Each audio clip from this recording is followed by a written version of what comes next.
I usually just start bragging about what a big star I am, and that really infuriates me. They're like, I've never heard of you. Why do you keep saying the volleyball had a bigger part than you in Castaway? Well, that's probably true.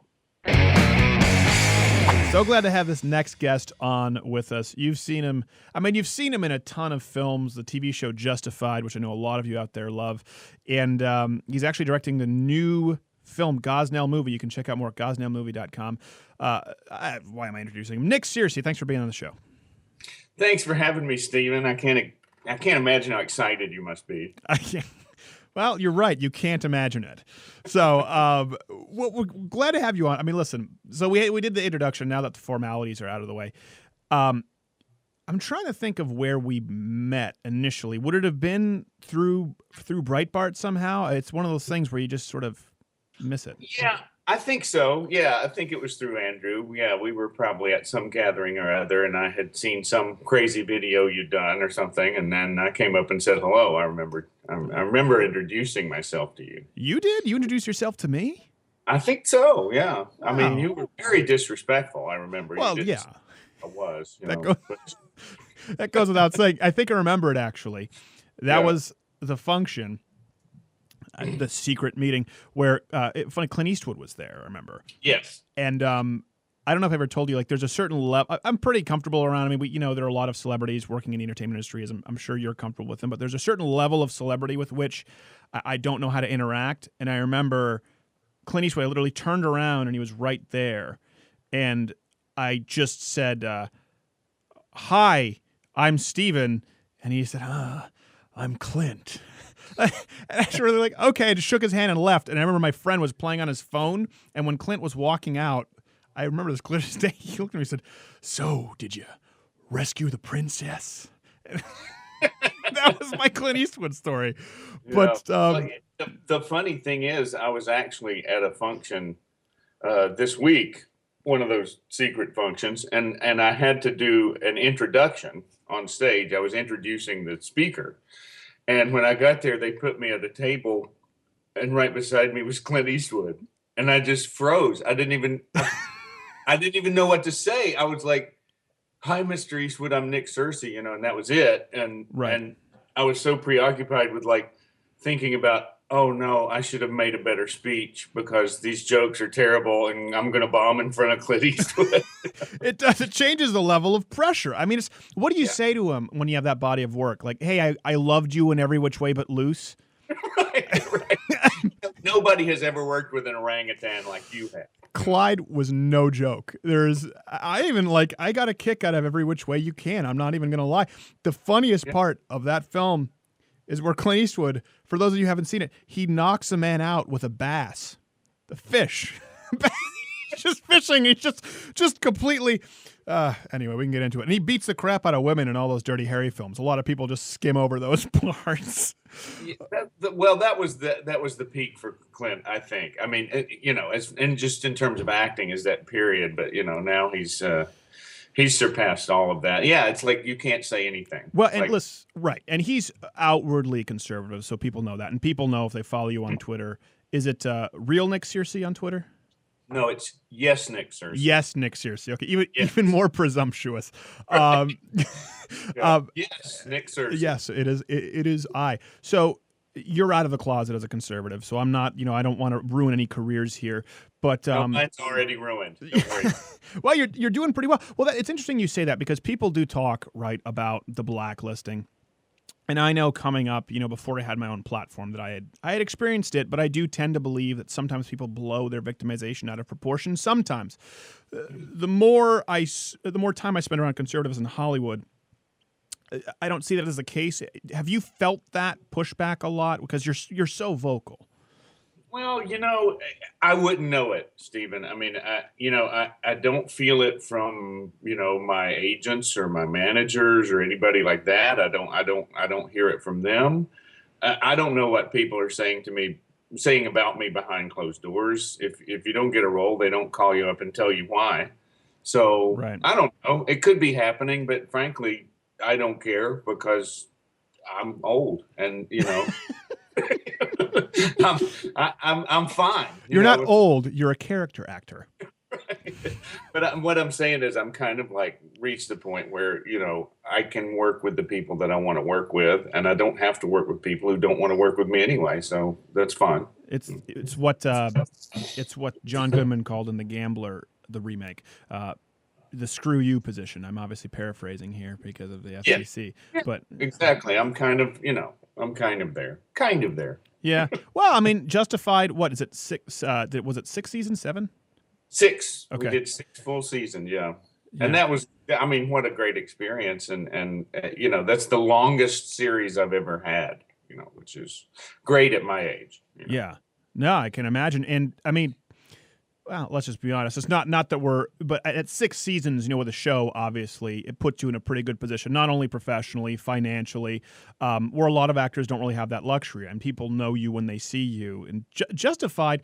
So let me ask you about that. So you're on the set of Justified. Do you ever get into it with any of your co-stars? And do you ever get into it as aggressively as you do on Twitter with the Hollywood libs on that set? That ever happen? No, they know better. A couple of times it happened early on, like in the pilot. I got into it with not in a terrible, mean way, but so I won't say who it was, but one of the stars said something about, it was back when David Letterman made a joke about Sarah Palin's daughter getting an A-Rod, having sex with A-Rod or something, and and they kind of poo-pooed that, and I said, "Wait, you got a daughter, right? Do you think it'd be all right if David Letterman made a sex joke about your daughter?" And so we kind of chewed on that for a few minutes, and after that, they all went, "Okay, don't talk politics with Nick. He's crazy." Right. They said he's old. I can't be held accountable. I'm just going to steal stuff. Right. But what happened, is that basically by the end of the show, everybody kind of knew, right. where I stood, and they actually wrote it into the show. I mean, in like season 5, they had hold on, we have to go to break. I want to talk about that when we get back. Nick Searcy, Louder with Crowder. Back with the one and only Nick Searcy. Yes, Nick Searcy on Twitter. And Nick, before we left, you were going to tell us a story. So you were in this show Justified, and obviously I don't want to typecast you here, but that's just a show that so many people love. Mm-hmm.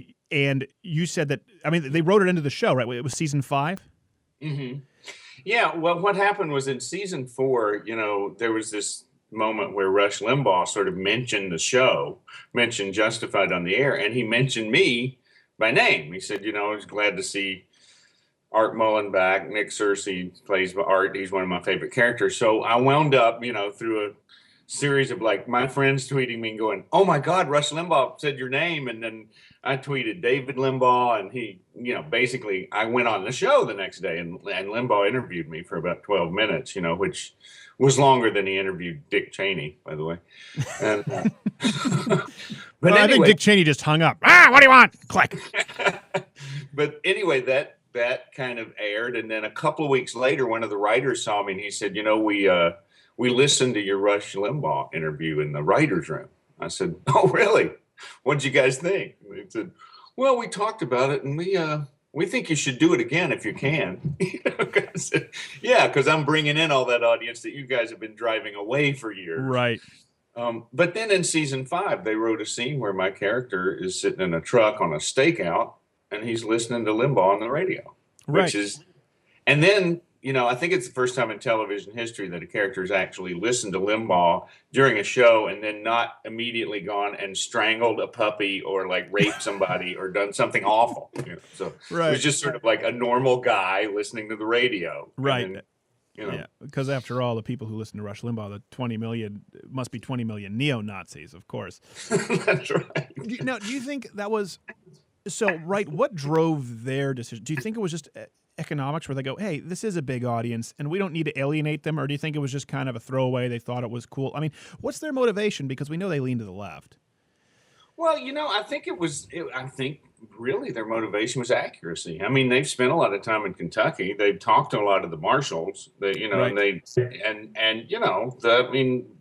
Let's face it. It's like let's just say there's a higher percentage of conservatives among U.S. Marshals than there are among Hollywood liberals, Hollywood still in movie business. So I think they were just sort of being accurate, and it seemed right to them that, a person like Art Mullen would probably listen to Rush Limbaugh.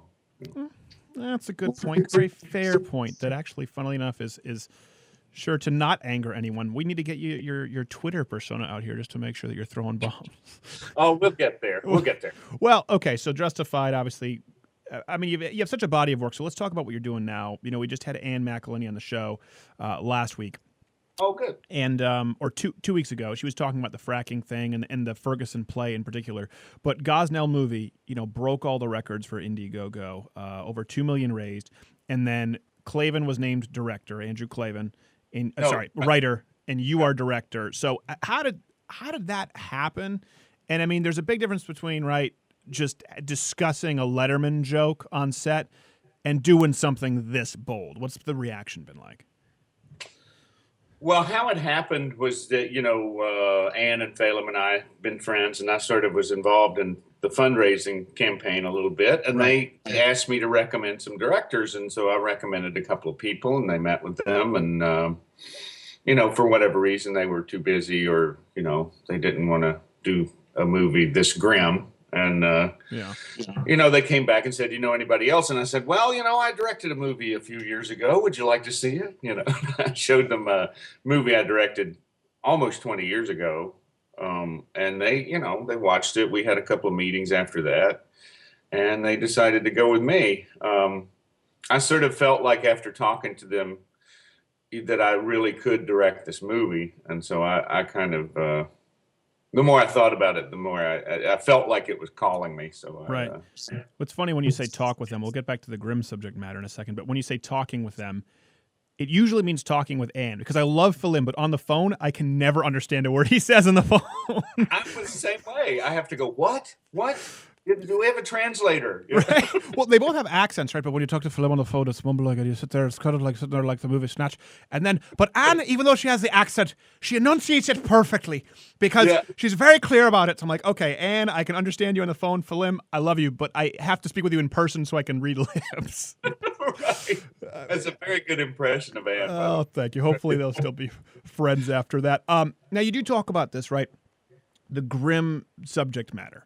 I mean, people talk about actors, going into method acting. And listen, sometimes it's a little overblown, but you do definitely, in a way, submerge yourself into the project you're working on, right? You're talking about 22-hour days. A lot of people don't realize the amount of work that goes into a film.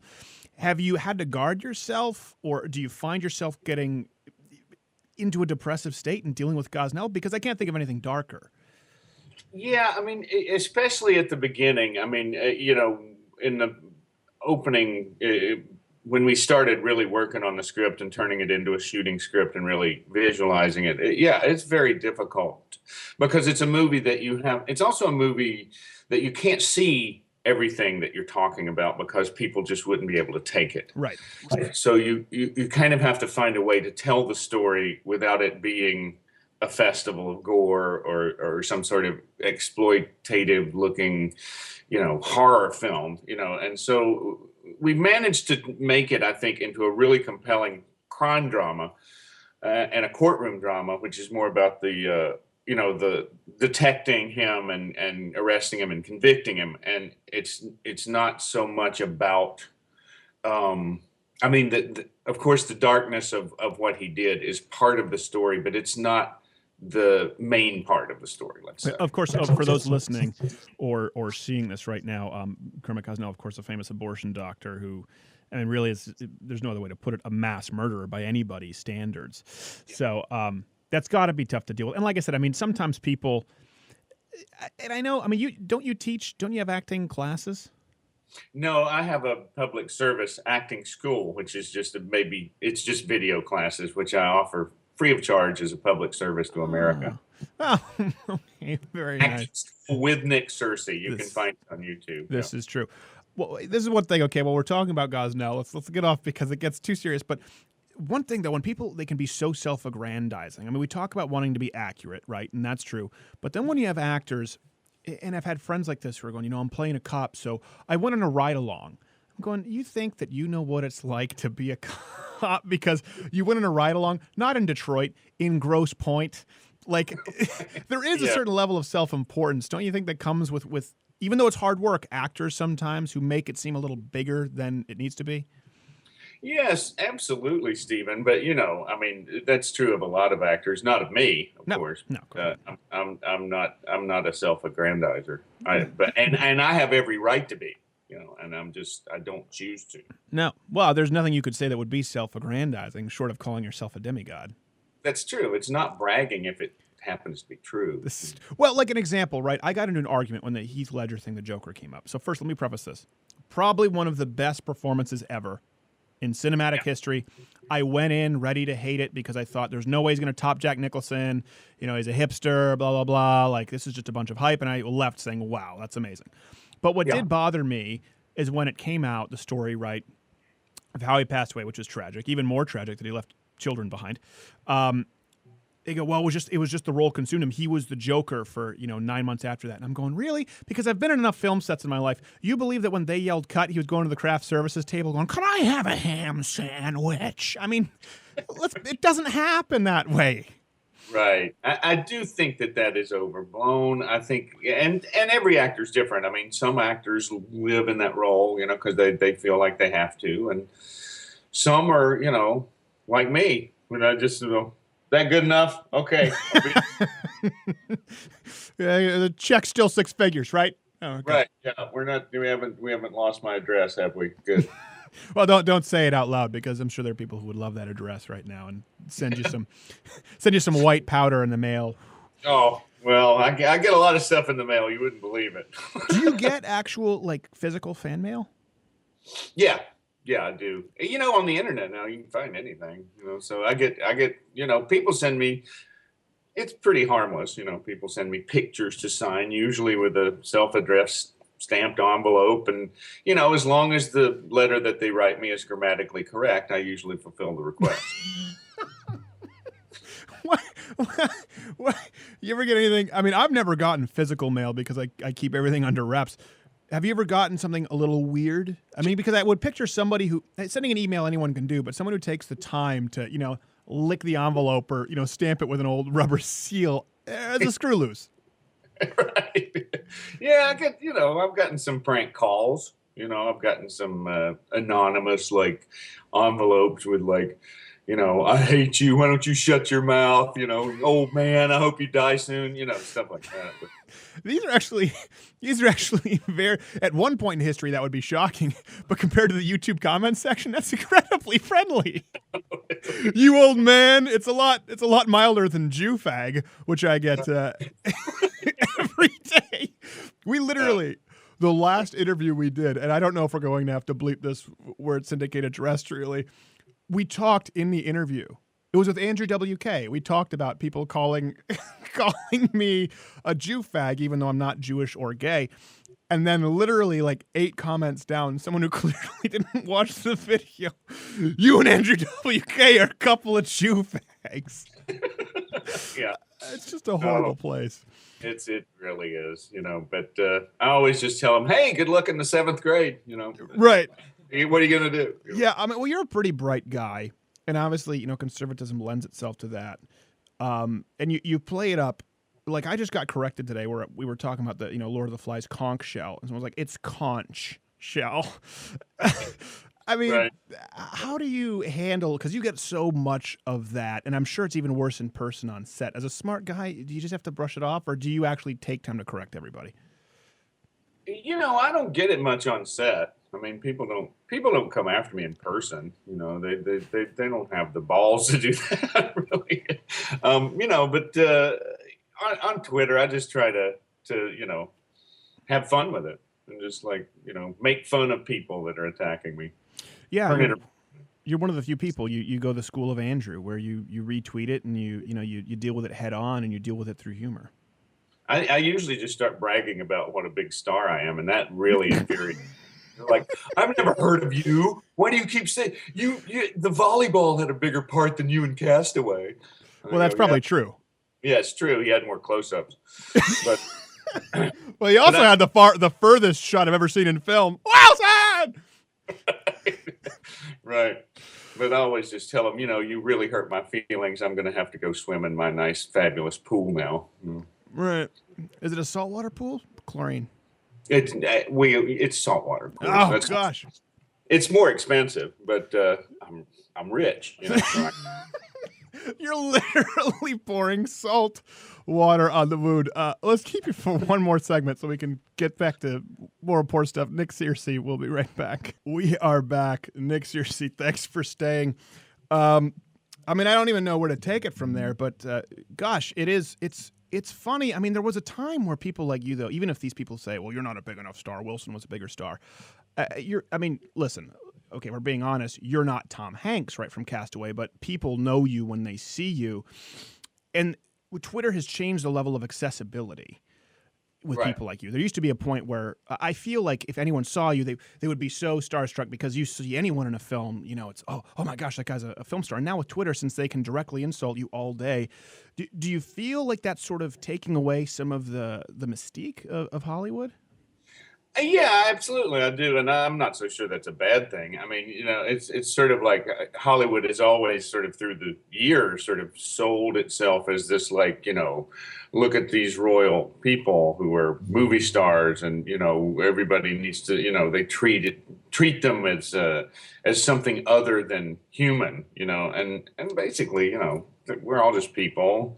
Even if I have more money than you, you know, I'm still just a person, you know. Right. So, and Tom Hanks has more money than me, and he's a person, and you know, it's like acting is just a job, and it happens to be a job that if you get very lucky, it can pay you very, very well. But at the end of the day, it's like, you know, it's just a job. You Right. know? I'm not so sure that it's. I think the democratization that has happened with Twitter is not necessarily such a bad thing. Well, I think that's a good point. We are all human, except for agents. They're subhuman. Right, right, absolutely. That goes. And managers even worse. Oh. Manager. Oh my gosh! What's always funny is, you know, I mean, I've been with, you know, William Morris, Paradigm, and the agents who come in, their sales pitch. I don't. Have you ever gotten this one where it's like, well, we're agents, but we act very managerially. Yes, I have heard that phrase. Yes, yes. Like, well, We function more like managers. Like, right. that's us, you know. And you're like, oh, so I don't need a manager. No, you should still have a manager and give them a cut. Yeah, and a lawyer, and Right. a publisher. Yeah, Yeah. But we're gonna answer the phones for you, okay? Yeah. I mean, that is true. That's one thing. You know, when I went out in the entertainment industry, I remember when I went out to L.A., you know, and I had a few roles right away, clip along. There's actually a good story. We can maybe talk about the Actors Union. I wasn't allowed to step foot on set of ABC Family's Greek, even though I had been in a union in Canada since I was 12 years old. And it's supposed to be, you know, reciprocated with ACTRA is Canadian and SAG. And they said, well, it is, but it's like a several $1,000 fee. I said, well, okay, just take it out of my check. You know, you'll get that in the first episode here. I said, no, you have to pay it up front. So my brother, fortunately enough, was one of the first YouTube partners. He had a video get 7 million plays, and he lent me the money, and I paid him right back as soon as I did the role. But I mean, think about it. That really is the entertainment industry, and I think this it does stem from this narcissistic liberal mindset. I hate to politicize it. They do eat their young. Do you feel like that's a real problem? Eat their young in what sense? What do you mean? Well, I mean, they can't. I mean, there's no one who comes out of that industry as a general rule who comes up through the system. I mean, you're already successful now. You're an older gentleman, but it just seems to destroy young people. Like, it's corrosive to the soul. Maybe it's just me, but I feel like that's a noticeable trend. Yeah, I think it's very hard to start in this business, you know, as a child or a young adult. And if you get a lot of success early on, you know, it's all based on what you look like at a certain point in your life.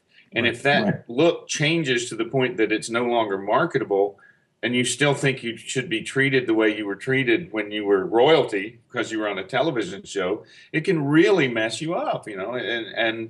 And I, you know, I think that's true to some degree at any stage. I didn't really get started in the film business until I was 31 or something. I've done a lot of plays, but I never. Well, how did that happen then? I mean, most people at that point are winding down. If they haven't hit their home run by that point, they're packing their bags. What's the story there? 31, Nick Searcy. Well, actually, I was thinking of packing my bags. We had been in New York. My wife and I'd been in New York for a long time, and you know, I'd done a lot of plays, but never gotten a film career started. And then she came up pregnant somehow. I don't know how that happened, But we decided we couldn't have the baby in New York City, so we moved back down to North Carolina. I was thinking of going back to school and maybe getting a master's degree or something. I got a little agent in North Carolina, and since I'd been in New York, they thought I was something special, so they sent me out a lot. And there were a lot of movies that were shooting in North Carolina back then. I sort of got a little part in Days of Thunder, a little part in Prince of Tides, some other things that came in. And then I wound up reading for a little part in Fried Green Tomatoes. And John Avnet, the director of that movie, said, I want to read Nick for Frank. And I ended up reading for the main villain and got that part eventually in Fried Green Tomatoes. And that sort of gave me enough of a profile that I could. Now, was 1 hour photo before or after that? After that, way after. Yeah. Yeah. Okay, that would make sense. I remember seeing it going like, hey, I don't remember Nick was in that. That happens. Yeah, that was 2000. I think Fried Green Tomatoes was 1991. That's kind of when it all started for Nick Searcy. That's when it all started. Well, it's funny you mentioned that was me with Montreal. I started when I was 12, but I was fired at 14 because my voice changed. Doing voice work. Well, that's what I mean. Yeah. It's like you just sort of grow out of something and they're like, well, okay, we don't need that anymore. Which I would think, for me, it bred a really strong conservative worldview. I mean, I was raised in a Christian household. So that and no one can say I was raised Christian. You have to choose at some point. Everyone does. But then what happened was, being fired at 14 and sink or swim and going out in auditions and the rejection, I thought like, well, this isn't fair. Life isn't fair. And I'm just going to have to keep swinging the bat and be okay with failing. And I thought they shouldn't be able to take half of my money once I do make it. Literally as a 13-year-old, I was watching my Arthur checks and I was amazed that not everyone in the entertainment industry felt that way going through those experiences. I know. I mean, yeah, it is confusing. I don't see how they think that that's fair. That you struggle to try to build something. You starve. You work odd job trying to build a career, and then finally, when you build one, they start going, "Oh, congratulations! I'll have half." Right. Yeah.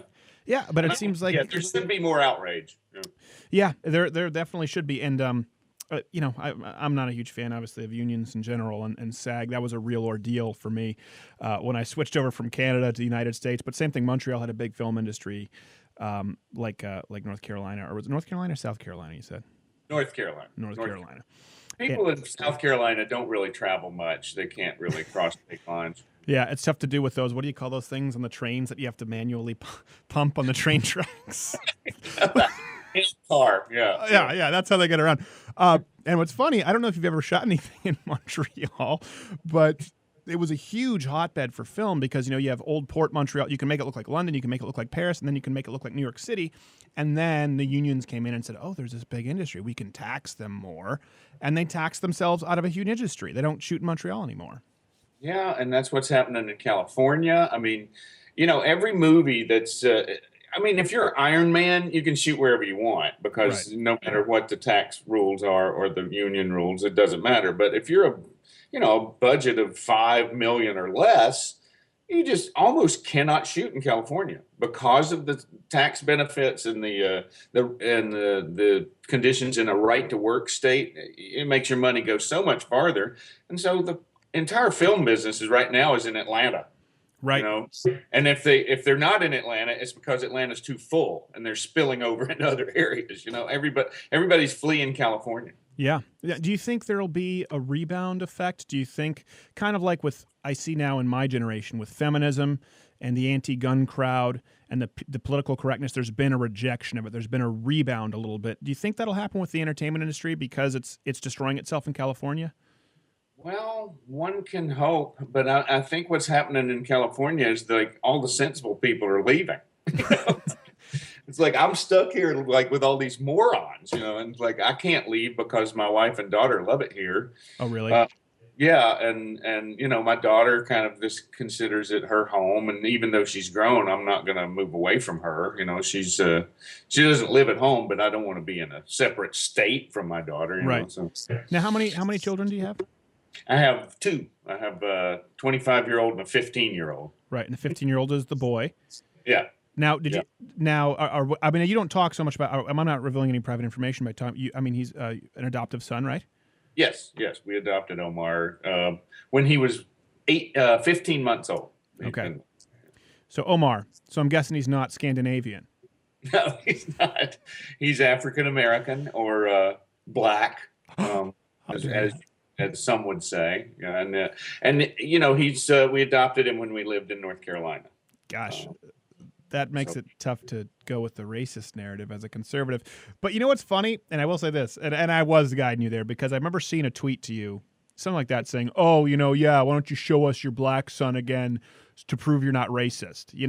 And right. liberals say that like, "Oh, this is just that's not you're going to bring out your black friend or your black son to prove you're not racist." And just because they say that, it doesn't make it any less valid of an argument. Because the fact is, it is a trump card. You clearly aren't racist.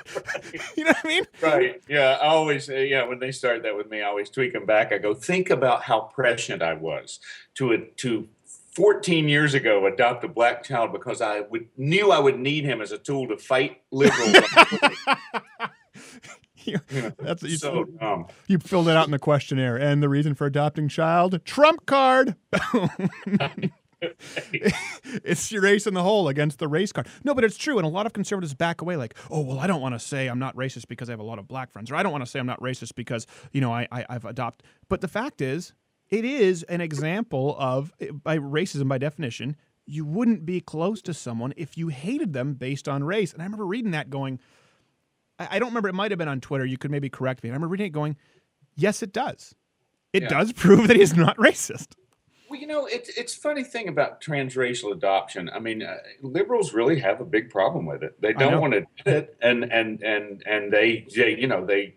the reason they have a big problem with it, the reason that they have so offended by the fact that I happen to be proud of my son Omar, is that they themselves can't imagine doing that. They can't imagine adopting a child of a different race, and they're projecting that onto me. Right. And I just laugh at them and just make fun of them and throw it right back in their face. And that's why I'm hilarious. Now, okay, before we go, because that's a very interesting point. Why do you think it is that they can't imagine doing that? Well, I think for the most part, leftists, whether they know it or not, are very invested in dividing us by race or gender or religion or whatever way they can do to divide us up into tribes so that they can control us and pit one of us against another. I think they're very invested in that. And they don't, if we really had racial harmony where there really was, the races got along fine and didn't resent each other, liberals wouldn't have anything to do. They would never be able to get elected if that were true. I could not have said it more perfectly myself. Sorry, I have to get that grammar correct because you are Yes Nick Searcy. You can follow him on Twitter at Yes Nick Searcy. And Nick, an autograph picture with grammar like that, I'll tell you. Right. And will you come back as we approach Gosnell Movie, its release, and give us some more info on that? Absolutely. As it gets closer and we have more info and we know who's in it and, all that stuff, I'd love to come back. Absolutely. GosnellMovie.com. Nick, thanks so much for stopping by, brother. Appreciate it. My pleasure, Stephen. Good to talk to you. If you like this video, subscribe by clicking my face. And if you hated it, well, join the club and you're going to hate this next video right next to me. But doesn't a part of you want to know what it is?